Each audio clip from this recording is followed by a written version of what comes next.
Hey, Lindsay. How are you doing? Good. How are you? Good. Good. What are you working on? I'm just working on a research paper on Jonathan Swift. What was that? He was an author in like the 1600s and 1700s, and he was born in Dublin, Ireland, and he kind of grew up as a sickly child, and his father died when he was like a few months old, so he never really had a father figure in his life. And then his mother grew up poor, so she never was able to really care for his like illness that he kept dealing with. So she sent him off to live with his uncle when he was pretty young, and his uncle wanted to make sure that he enrolled in school and got a good education so he could get his master's and his bachelor's. And then through that, he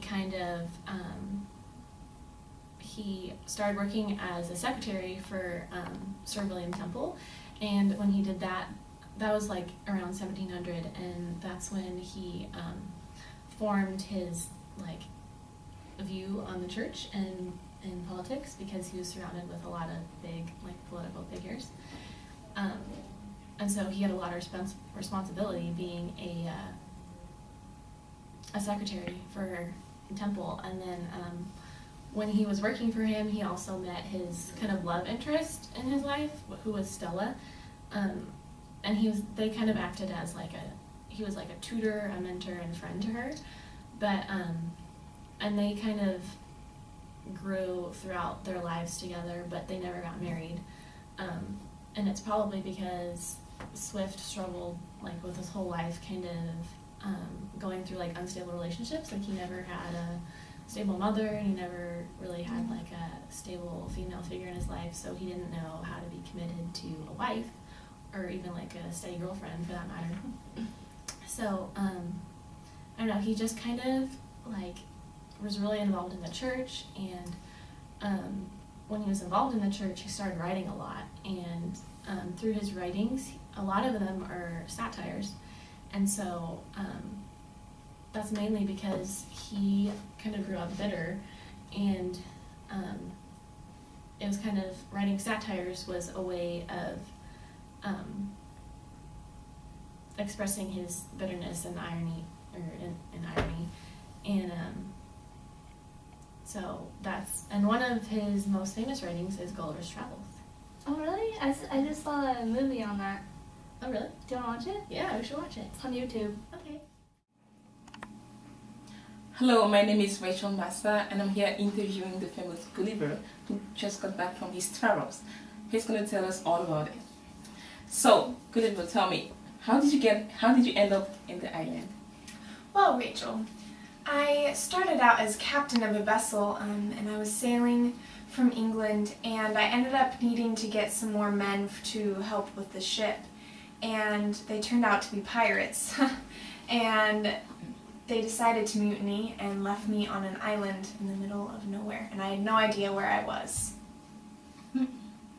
Pretty mean, man. So, who did you meet when you got on the island? Tell me.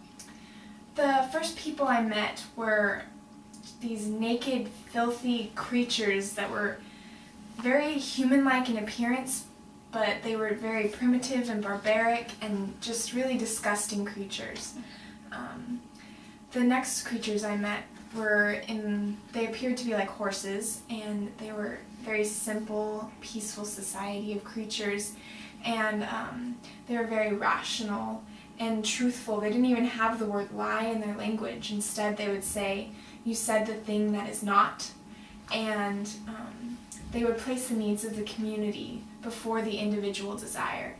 They were just such wise creatures, and I just completely learned so much from them, and they were very rational beings. Okay. Gulliver here is the living proof that humans have very high adaptive skills. I'm so surprised that, as you told me, you were able to live there for years. So how were you treated in the island? I was treated very well, actually.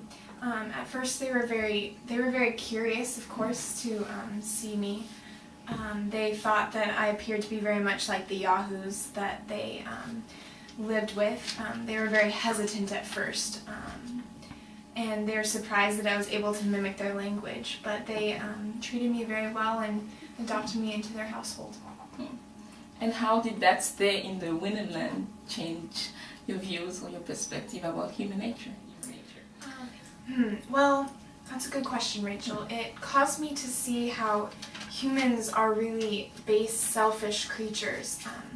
It caused me to reevaluate the difference between what is human and what is a beast. And do we really deserve the privilege of reason if we constantly abuse that right when we have wars over things that are just trivial matters? That's a good question. But you seem so smitten with those creatures, but why did you leave the island?